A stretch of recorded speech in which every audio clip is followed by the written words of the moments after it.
Meron po ako dito ngayon guys na milkfish o kaya bangos.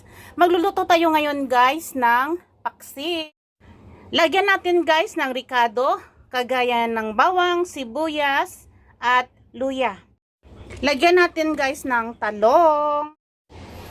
Lagyan natin guys ng suka.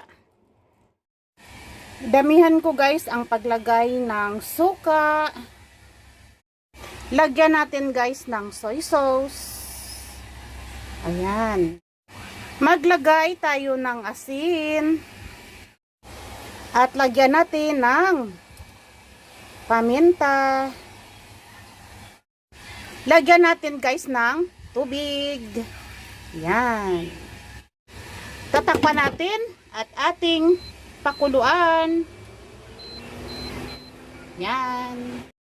Luto na guys ang ating paksiw na bangos. Ayan, marami siyang talong. Tama-tama lang guys ang kanyang timplada. Thank you for watching. Bye! God bless! Bye!